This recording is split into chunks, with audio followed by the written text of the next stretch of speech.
Welcome to a new episode of the Unicorn Bakery. My name is Fabian, and today we're talking about cap table management, we're talking about employee stock options, and we're talking about scaling SaaS companies to unicorns. And today's guest is Ragnar Sass. He's one of the Pipedrive founders, and you might know Unicorn from Estonia. Now building Salto X, a solution for employee stock options, and we talk about why that's important and how you want to change how stock options are currently given. But first of all, I'm very thankful to have you on the show. Thanks for joining. Happy to have you here. Thank you. I'm also happy to share my learnings and the things which is nowadays important to the wider audience. So thank you for inviting me. Take us back a bit to the earlier days. How did you stumble into the venture world and the world of startups? Yeah, I first of all, as I'm from Estonia and we are lucky to have Skype and so many other unicorns, I basically have been living in like doing internet related things quite long time, basically all my life. I have been coding back in days, so I know that side. But my first startup was I did it basically in the worst time. It was 2008 financial crisis. So my first startup was United Dogs and Cats, which is like a Facebook for dogs and cats. That you had a Facebook, basically you had a dog profile, a cat profile, and it was my first startup. I got amazing people joining that one. I did so many things wrong.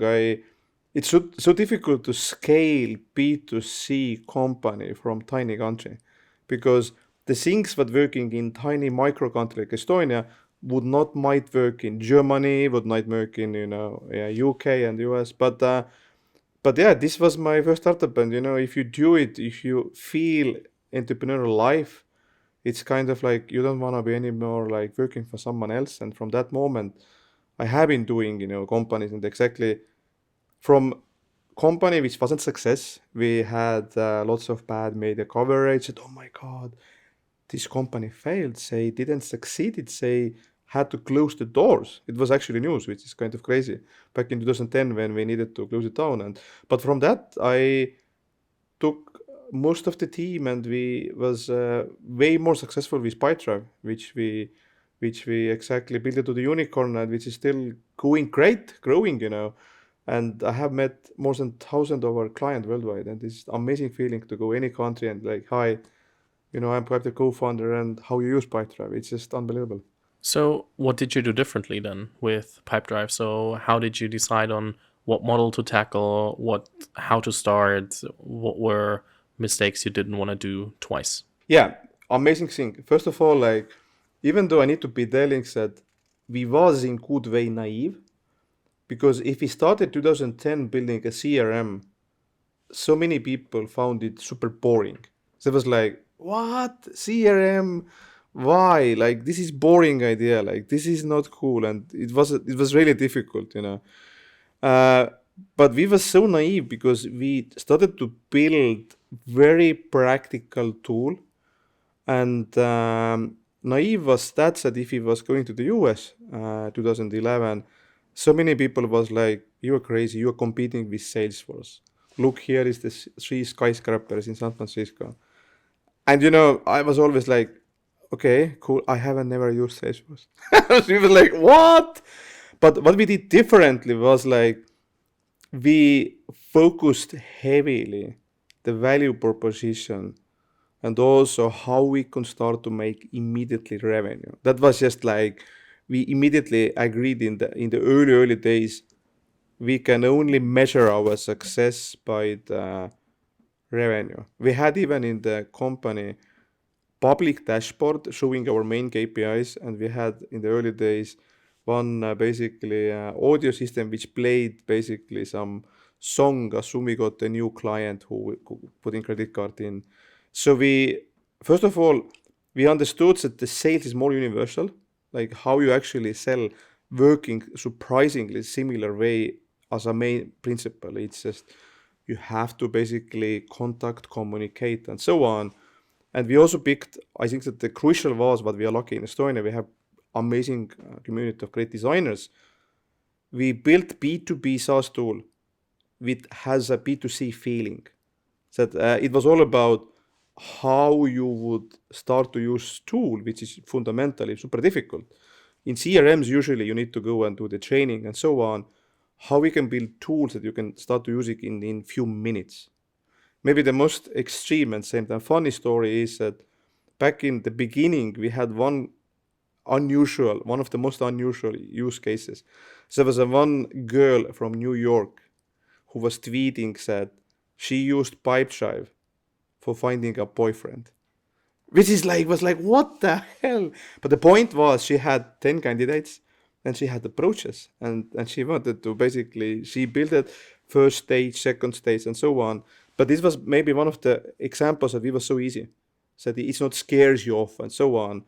And also what we put so bluntly focused was who is our end user. And instead of picking manager, which is many times is picked because manager putting credit card in the base, we was looking how we can make salesperson life easier, build everything around that and simplifying. So this is basically, and being very humble, very conservative, and holding costs down and so on. It all played off in the long term. Even though I need to tell, we was great in building a product. We was average in fundraising and other things, but and also we was lucky that we managed to build the team, which some people had basically even recently worked in two companies, in Skype and in Pipedrive. And in Estonia at that moment, it was great to build loyal team if you motivate them heavily. And many of them was super, super happy and lucky because we managed to change their life as well, as it was part of the stock option plan and everything else. So we did many things different, even though we still made so many mistakes, on the way. But I think that, by the way, if I think about my learnings on my way, is that it's super difficult to learn one thing as a founder. Even nowadays, you need to be fine and okay. Fact that if you want to do new things, you need to be okay. You still make mistakes every day. If you can't carry that stress, don't be a founder. Why? Because many things what we did 2010 or 15 doesn't work today anymore. It's a new environment. So many things have changed. You can take values with you, but you can't copy this because so many elements just was right in that moment. And in overall, I would say what people don't understand that you can make many things right, but if you don't hit timing is also something which is kind of out of your hand, then you might not basically get to the unicorn but you can still build great company, by the way. Absolutely. So when you look at timing today, how would you say it's the right timing for something? Say what factors have to be there, and what differentiators that you say, okay, now is a good timing for following what I want to work on? I think the timing wise, what is fundamentally changed in last 12 months is that so much hype has washed out. Like it was basically difficult to get people even motivated because they had so many options and there was like, I can go and fundraise and do whatever things and I will get so much money immediately. But now what is good on that, we are back to the basics. Every company, every startup is built for the one reason, to build, to make a profit. That's again big thing, which means that if you're focusing that and delivering value, then it's a great time.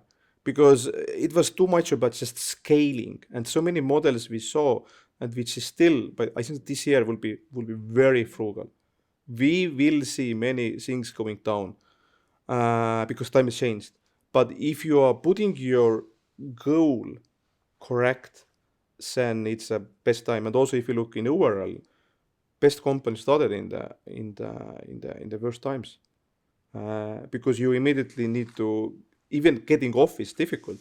But if you're getting basic things right in the beginning and hold them, then it will help you to bring also long term. So, and also if I go around, by the way, I had just recently dinner with Sequoia and Creandum, also amazing. Like we see, all are looking actually great things. Investors are investing, but they are asking, they have more time to ask questions, by the way, which is good thing. nothing happening overnight or week or two, whatever as it was. But I believe that it is very, I don't know, you have less competition because so many things is kind of now struggling and so on. So great time. Let's go a bit back, because what you told us that everybody told you that you're competing with Salesforce, for example. And as we know, sales, CRM, and everything is not super, like, there are so many companies offering tools for that space. How did you define the option and opportunity that's in there, that you said, okay, there is more need for a different solution versus it's a winner takes all market and we should not compete with the giants? Hmm. By the way, I think that one of the things which so many people have gotten wrong is a principle: winner takes it all. This is just like, I think that if you are basically overall in market second, third, or fourth, whatever you're putting it, but best in your own niche, then that's it. And I have seen so many basically things getting wrong, and maybe the best example is my good friend Markus, who is a founder of Bolt, who is nowadays the fastest growing ride sharing platform in the world, I believe. He had to struggle first 4 or 5 years because of the same thing, because Uber was around. And people was like, literally investors was going to me and saying, we like Markus, just tell me when he's building his next company. And I know investor who passed company when Bolt was like 20 million valuation and he invested in 1 billion valuation. So think about how expensive. And the biggest thing was exactly that Uber is here, no one would compete with this. And Bolt has been everywhere, almost second and third.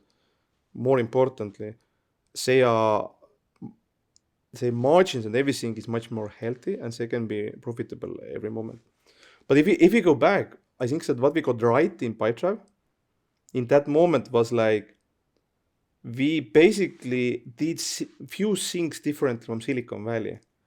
Like first, that moment Silicon Valley was all leading, and also, yes, we relocated to the US, but we immediately understood that there is US market, but there are so many other big markets actually.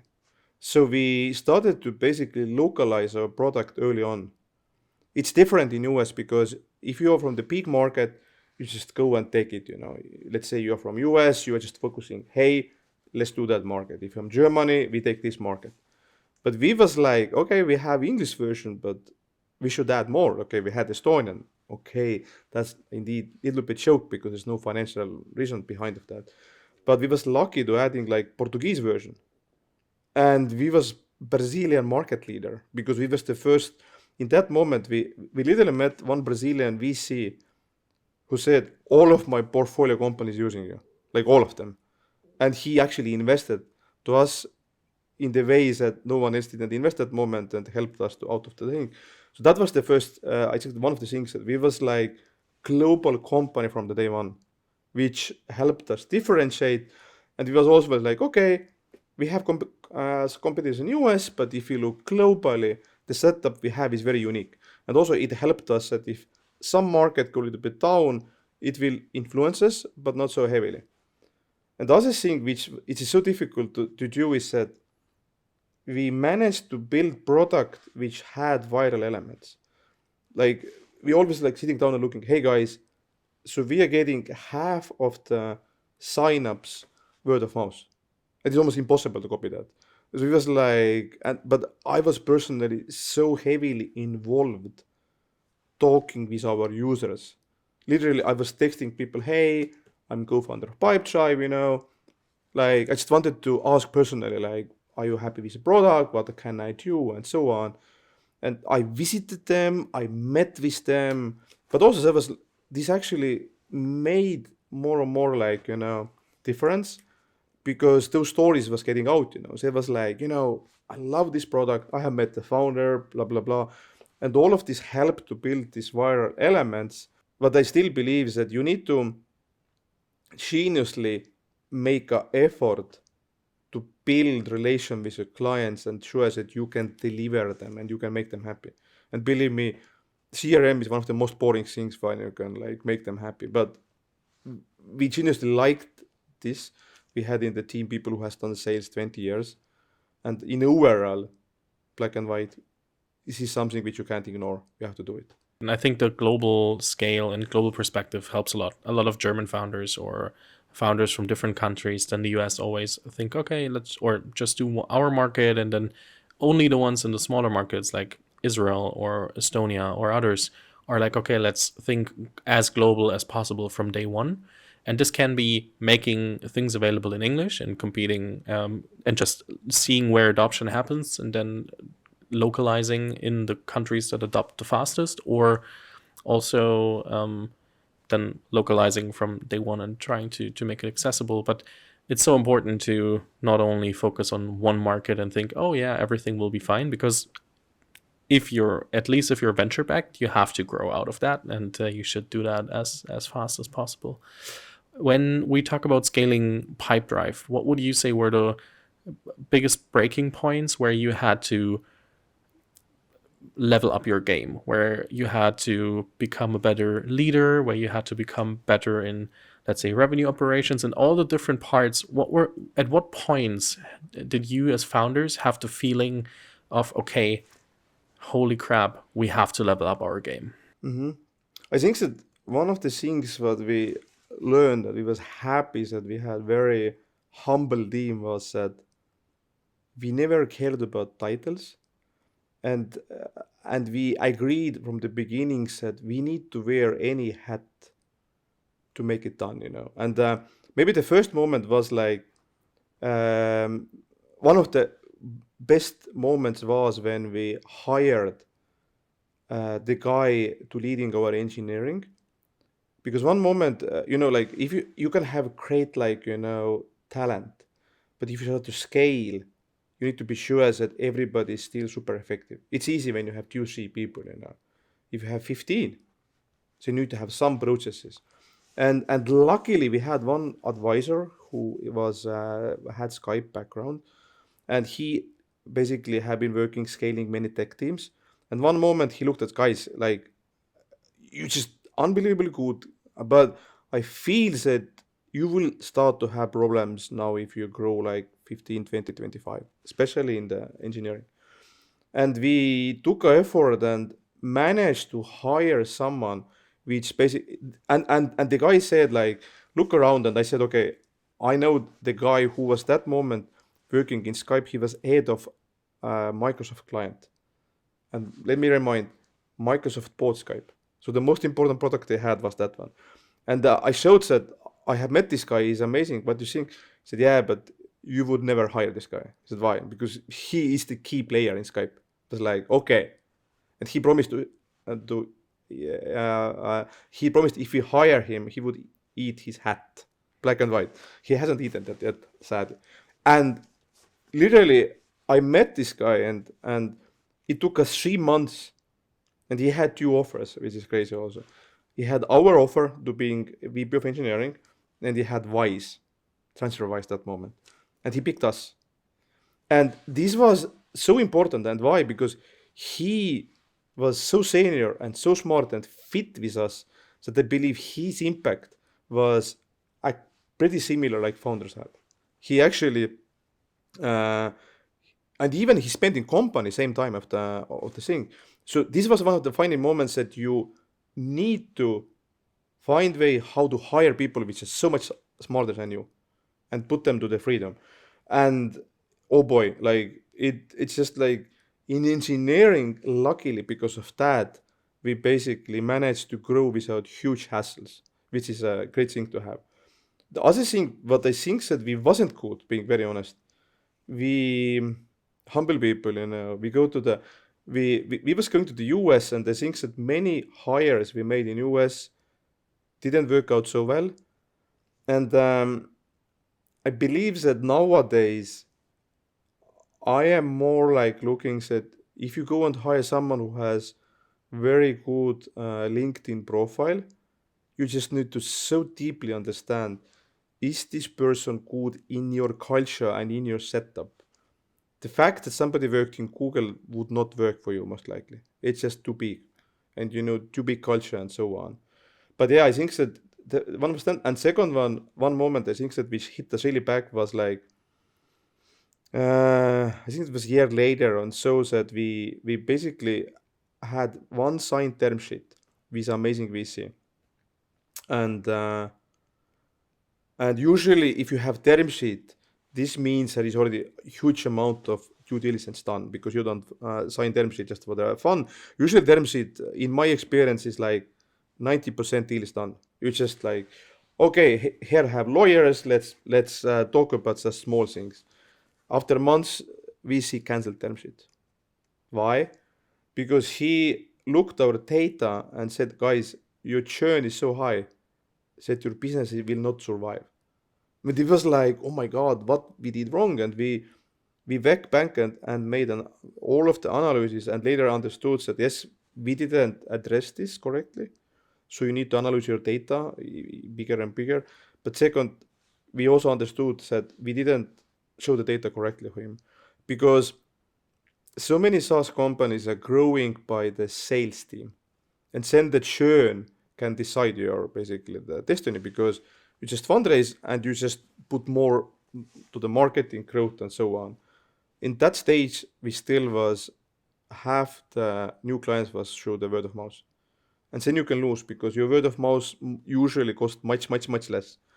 There was only few companies around that moment. There was SurveyMonkey who has similar growth thing. So that was our thing, that how important is basically the numbers and financial leading, because from the B round and even A round, it will end up Excel analytics. Like beside usual things, who is the founder, what's the cap table, but still it will show your financial models. So you need to be sure that one moment you have somebody in a team who is so good on that. And usually if you're not from financial itself, you're not putting first effort to that. Do you still know, just as a reference, what kind of or how large the number of churn was in percent? Yeah. I think that the monthly churn was somewhere like 2.5, 3%. And if you calculate it, this means that at lifetime value is 3 years less. But the problem was that if it would be sales driven, then it's very bad, because you're it going down. So yeah, but the funny thing is that what people don't usually believe, in first 8 years we didn't had, like first 7 8 years we didn't had a sales team. Like we started to experiment it, but it took us a while before we was like, okay, now we're ready for the sales team. So you completely worked with product and growth? Yeah, I am still loving that one. I do need to be clear. There are areas when you cannot work without sales. It's just, come on, we are building that tool. But if if your ticket price is low, like for example, Pipedrive started like in the case that you can pay us $25 per month, which means that the annual is like 300 plus or minus, and lifetime value is less than 1,000. You cannot basically show sales behind of that. And what we also learned, that so many of our competitors in CRM was going immediately to the enterprise, and we didn't want to do that, and that was the difference, sir. We stayed in this basically SMB area, which we moved more to the mid market, but so many were immediately going to enterprise, and if you do scaling too fast, it can break you. And we had the strength to say no to the many people who recommended that, and we just genuinely like that area much more than going enterprise, because this needs different product. And also maybe the one thing in the early days which I'm proud that, think about, I think that we literally had 2,000 like euros revenue monthly, and we had meeting with one client who said, loving your product, I would want to pay like annually 25,000. Think about it, it just immediately moves your needle. And upfront, by the way, we have no one, basically all the founders are getting like less than 1,000 per month, and everybody's struggling. We had horror stories that my co-founder Timo, bank took his car away because he didn't already pay 3 months for that, and even switched off the gas, and all of just unbelievable bad stories. And then we're talking and looking like our bank accounts and the thing, and say like, no, we say no to this client. And why? He said yes, but he wanted to have different product. He wanted to have this in his server, and it would take us like totally off the track, and we would not be scalable like that. And I believe it was it was this fundamental what we didn't want to build. And that moment, make decision and say no to the significant amount of cash was just so painful, but long term it paid off. So you said no to the client who wanted a more customized solution. You had the 2.5 to 3% churn, which meant like a 3-year customer lifetime value of like $1,000 or euros. What was the part that you assessed? Did you try to get more clients in? How much did you think about product expansion to expand the customer lifetime value? How much did you adjust pricing at some point? So what was the point that made Pipedrive so big that it was a unicorn company and everybody was like, okay, now it's a solid business? Like what changed since the one guy saying, yeah, but the churn rate is too high to it's a great business? The most crazy is that if you're inside, you almost never think that you are a great business. It depending on the people, but really, as if you're inside, you know the things which is your weaknesses. And many times it was like, my God, like this is like need to be improved. And we was very, very critical in positive way, what need to be improved. So honestly, until moment when we hit the unicorn, when we made the exit, I didn't believe it would be never a unicorn.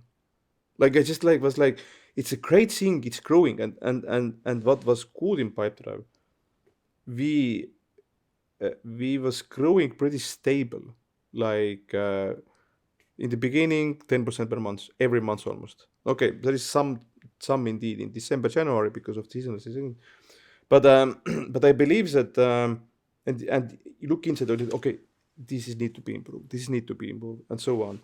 But somehow the product, we managed to add new features without making it so complicated.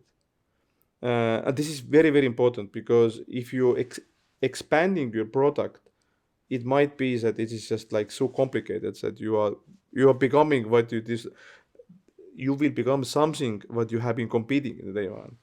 And I believe that we had also luck that hiring people and giving things away and starting to realize that so many people who joined in the early days are taking your hats away and starting to build culture, not only founders but early people.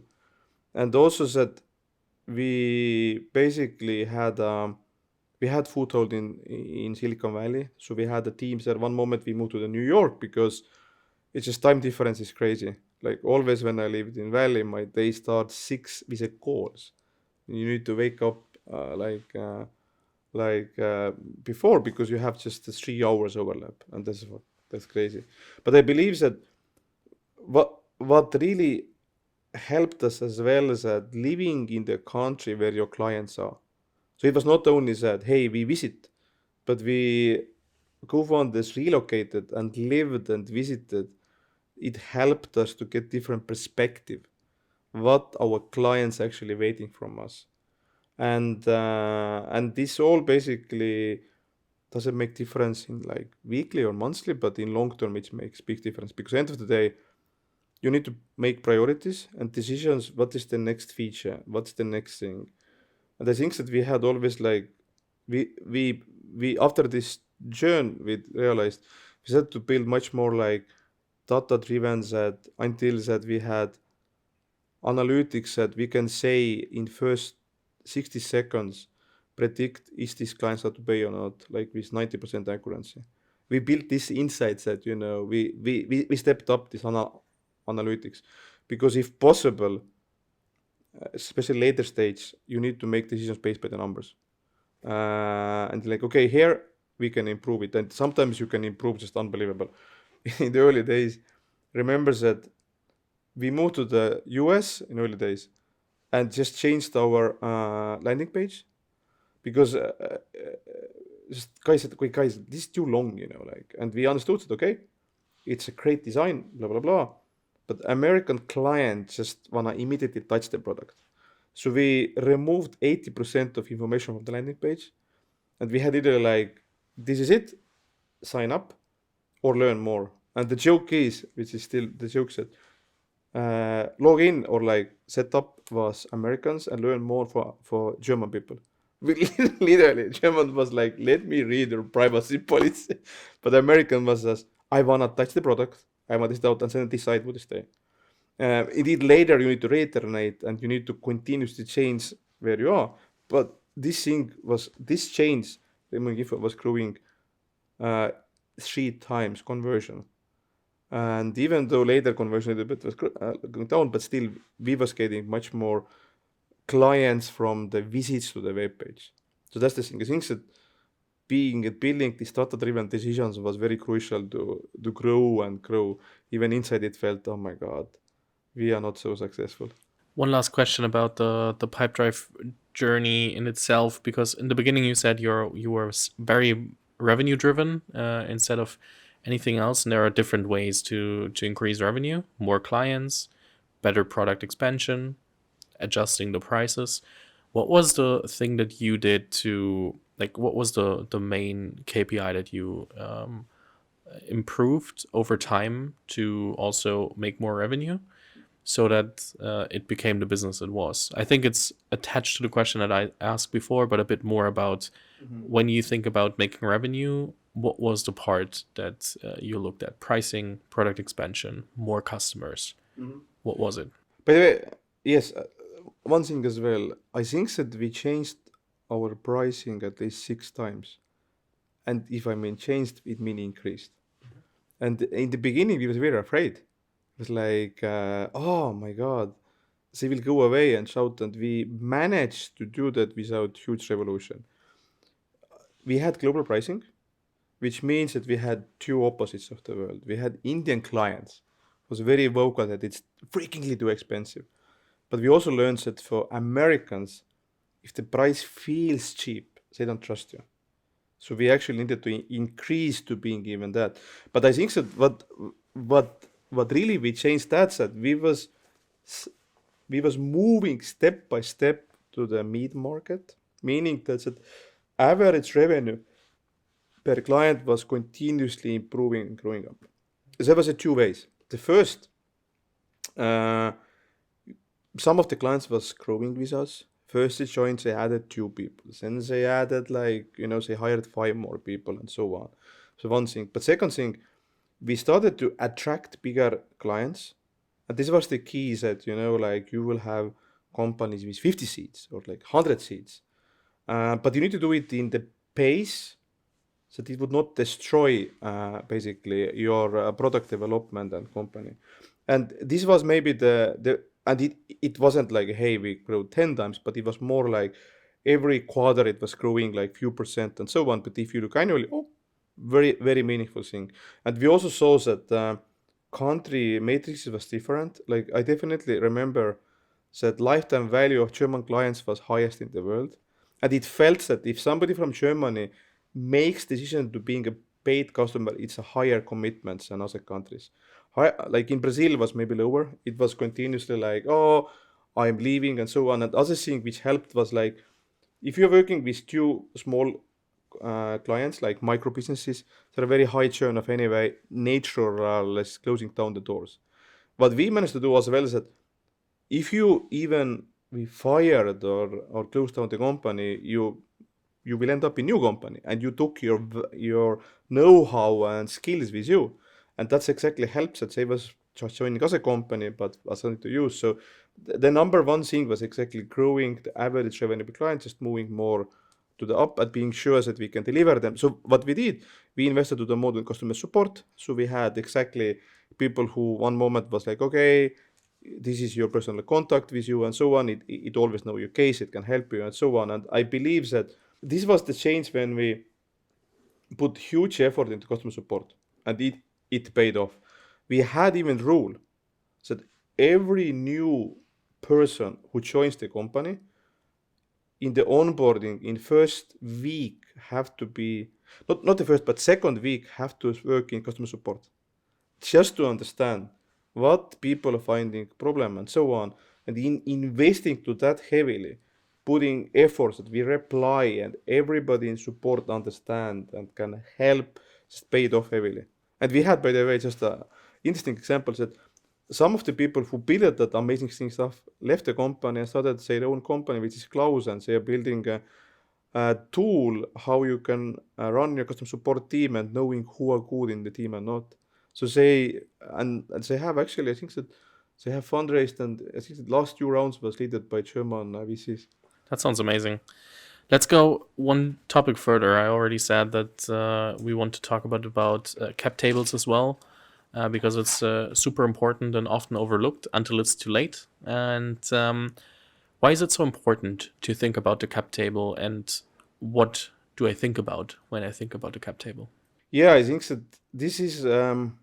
I have now done like investment to more than 50 startups, and I have seen that in some cases you do usual due diligence. You look, okay, great founder, here's the product, I understand it, and then you just ask, okay, but show your cap table, and you see like, wait a minute, why is there is someone in the cap table who just a name of co-founder, but in fact it's not the co-founder, it's not giving his life. Why this is important is that in the beginning it doesn't make a difference, and if you building just the usual business, you can build whatever way, but after like seed and A round and so on, it will start to make heavy difference because VCs has always like the big VCs have a goal. I need to have 20% of the cap table, and one moment you have several VCs and so on. I think the horror stories can be is that founder would have one moment few percentage of the company, and it's not motivating. Which means that the biggest risk is that how to design cap table that key players are motivated to keep going and put life behind of that. And the bigger company is, the more numbers you have, and more difficult is to fix this. And sad it is, investors will say, okay, that's great company, but that's not a startup. That's not what we should invest in. And then you are like kind of like, okay, but then what I do is I have been involved. I was investing to the one company which is now unicorn, and they had the same things. That the founder was amazing dude and is my one of the best friends, but he just like made bad deal in day one when investors took 90% of the company. 90. I'm not kidding. 90. And I was like, dude, didn't you Google at least? And he was 18, by the way. But still, I was like, how is this possible? But anyway, he managed to move it to the like, I think that he made first revolution, blah blah blah. Managed to move it to the like 35 or 40 range, and then knocked to the YC. And YC said, same say, oh, sorry, what? And you proceed. No, no, no, no. And then I was like, damn. So I helped to moving this to the stage which was more, but it took like unbelievable effort, and we would not even think about this if it would not be made, because he needed capital. Not even more importantly, he needed to have people working who is have done it and who is motivated. But if you can't give them stock options, if you can't have stake, how they join? You say like, I go to the Bolt, I go to the whatever. So cap table is basics, and I know that this is boring and whatever things, but there is rules. Like if you are pre-seed, you should have founders, active founders who are full time, 80%. If you are like seed, it can be 75, whatever, 70, 60. A round, you should have control over the company, because one moment exactly, it's not the first year, but third and fourth year. Then you're like, sorry, but who is making this culture? And the founder leaves because things will not work out. This can be fatal for the company. Super important to think about it from day one. It's super. You should get advice if you don't know what you're doing, so that you can challenge the deals that investors offer you, especially angels, or like I would say the super professional angel investors and super professional VCs. They will not offer you such a deal where they take 90%, because they know that it then will be unfundable for others. But how do I, or let's go back to the example that you mentioned with your friend. How do I negotiate, and how do I go to these people and say, hey, I think the deal is not 1,000% what it should look like. We need to get it to a stage where I, as a founder, have 80% or 75%. How do you make this happen? Yeah, and the things that usually exactly the problems usually come in when you have like people who is from the different industries. And in let's just fantasize, if you are building a factory, then yes, that's a different world for me. You can be like, I'm opening factory and it's just hiring anyone and all cool. And the things that, and they haven't even heard of that because they have mentality being a owner. But in this world, what we talk about, the owners are the founders and the team who runs this. They are the asset. And the difficult part is that you need to be so brave to tell, if we can't fix this, I leave. Because there's no way. Like, that's your life, by the way. Because exactly what we talk about here, Pipedrive story got 10 years, 11 years into we got to the unicorn status. And that's normal, exactly. Like, there is some other stories you can get.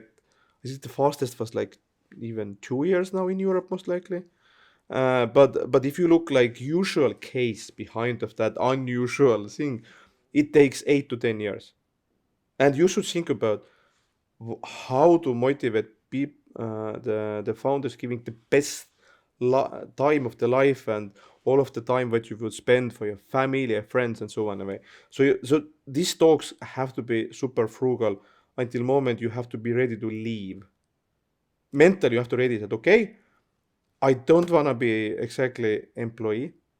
I don't want to be work for someone else. I made a mistake, fine with that, but then I just go and make something else. If you don't have that power, and you need to have even the mental things that I am ready to lose that battle, because I don't know any good story when there is conflict and it ends at team or founders leave and then investor goes around and builds the new team. So there might be, by the way, but I haven't personally seen them too much. And actually, and many people, by the way, if you have read it like Mark Zuckerberg and Facebook stories, and they passed Sequoia because Sequoia was very aggressive with Sean Parker, with his company, who was president of Facebook. So that's why this story is very, very, very well known. And also, there is, if you look like Uber cases and why investors didn't want to force because they was afraid of same effect that they will not have deals. So actually, that for them it's easy. Like, founder is good or bad, but you just invest to this person. If this person goes away, you can, like, later stage, okay, let's say you can hire and but I think these talks have to be frugal, and you need to, like in this case, it was lucky that Estonia, we had great guys, me and some other people who was advising him. And literally, this deal which I helped was closing in the time of Christmas. I'm not kidding. It was so crazy deal that it will be one day in the book, because this company Unicorn now, that it was in the Christmas time. You had a deadline when this guy need to be landing in San Francisco. I was in somewhere in Africa in micro vacation, and I'm calling for him. I don't remember what country this was, and it's really like 30 or 31st of December, and the guy is collecting money, how to buy out, and so on. And oh my God, it was a lifetime story, and luckily we fixed this. I have seen more, and now the challenge of me is that I know how difficult it is. That sometimes as an angel, I have asked the questions and I have passed the deals if I see that there are things which I just cannot change, and I'm just an investor. This is not my company. And if founder can't explain, if I see too big chunk of the company is owned by someone who is not actively involved and who's not investor, or like investor has too much, and I'm like, guys, here's the problem. If you don't listen to me, that's fine, but I'm telling. And I have seen many times that if ones don't fix this, since they have much less limited pool of the potential investors, you can still build a company, by the way. Is a large chunk, is it 5%, is it 10%, is it 20%? When is it too much that somebody holds who is not actively involved? I think that, like, this is also something that we need to educate heavily the market, and this is exactly what I'm doing now. But I would say that founder is someone who is 24/7. Okay. The other basically like criteria is advisors, and I believe depending on the impact of the company, advisors can be maximum 2%, which is again for exact thing, 2 years vesting and other things. But and also it's also question what exactly he did. But if you have 2-3 advisors giving, let's say, 3%, all fine. And great to have them. We had them in Pipedrive. I have itself helped companies and so on, and I have never asked more than 1%.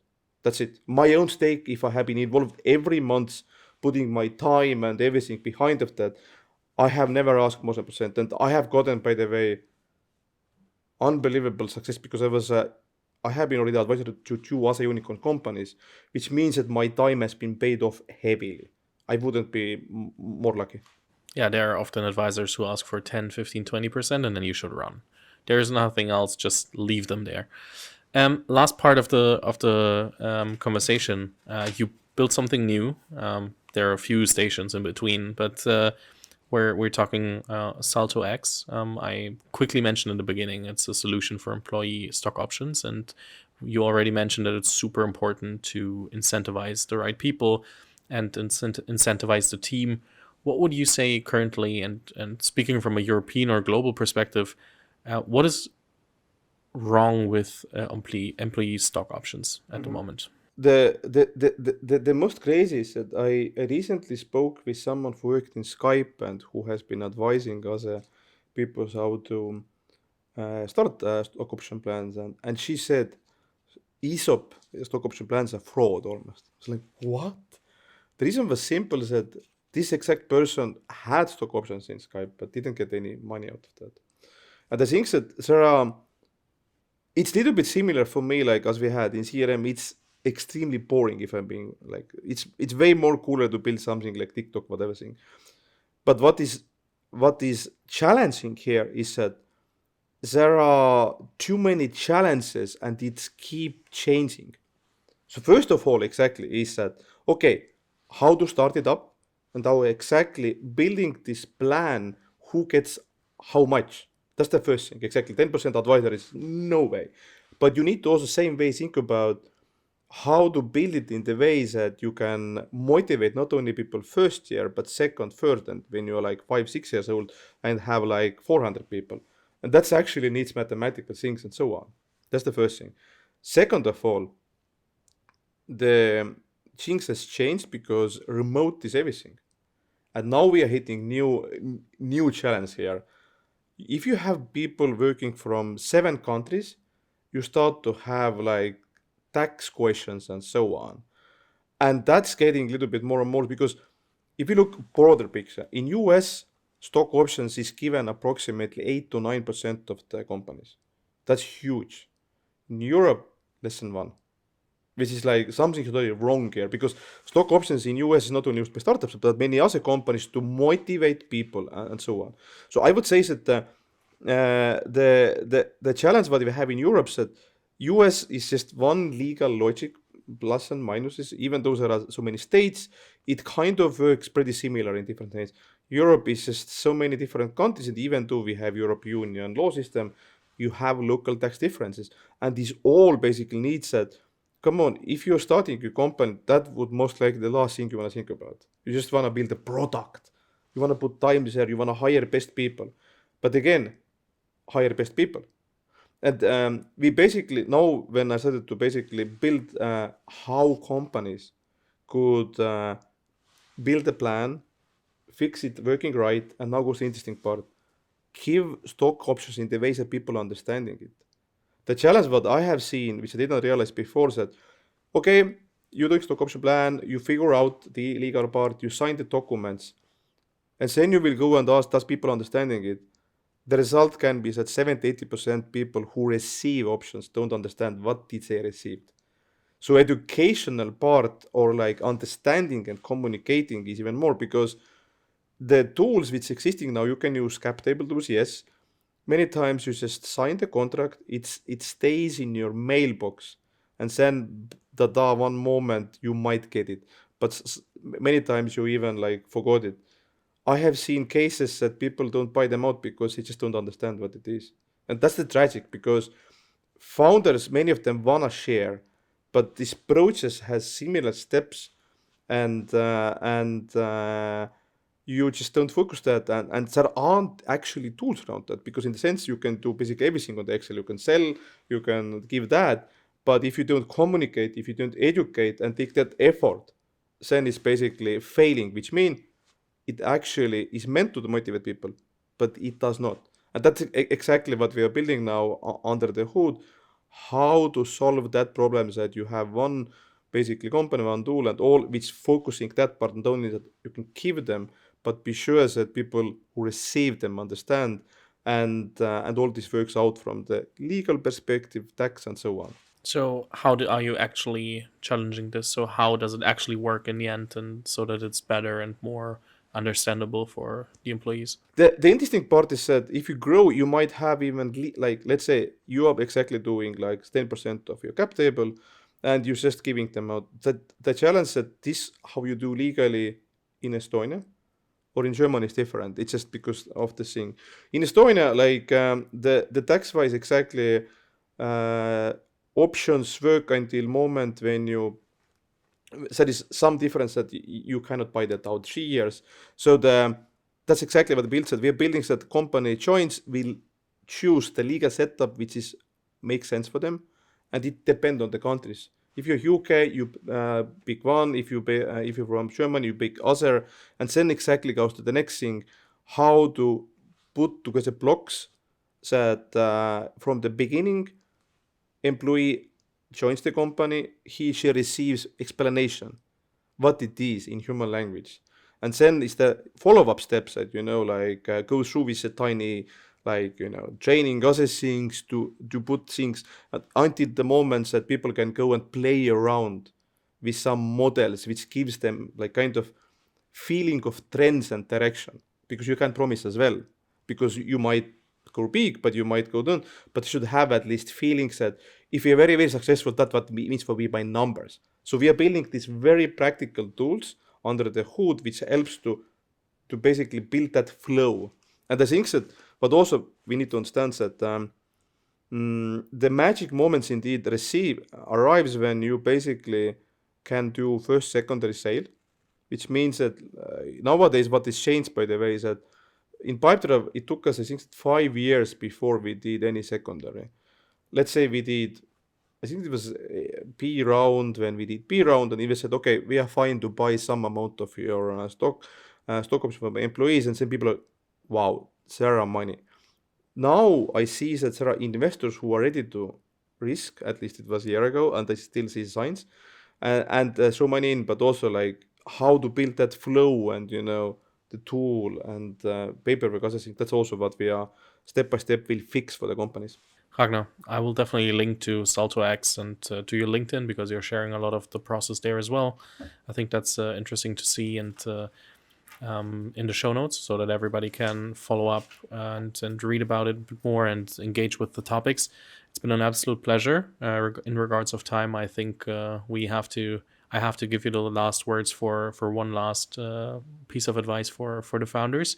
But thank you very much for joining, and the last words are handed to you if you want to give some advice. Yeah, I think that what I said, like the key element is that you always need to think about how much time actually takes building a company. Many times people don't understand this is like you should commit, like is this something what I do is so important that I'm ready to do 10 years. And just think about if you are 19 or 20, 10 years is like literally half of your life. And keep that focus always in that is this topic right for me? Do you really feel like this is what I am keep asking? Is this what I built today the most important from anything in the world? Like, would I start this every morning? Because what I have learned, you can build something cool, but I learned that every morning is a new day. Every morning you can learn more, but you need to basically, it's like a marathon, but running marathon every day. There was a one guy from Estonia who run 52 marathons per year. That's crazy. Think about it. The same is building your company. So mentally, you need to take care. And I believe we are entering time when we need to think about our mental health as well and talk with each other, and help founders and so on to talk about not only good things but bad things and how to get through. So that's why these things like getting straight thing and understanding that it need to be important for you, building and understanding why you do what you do. That's it. Thank you very much.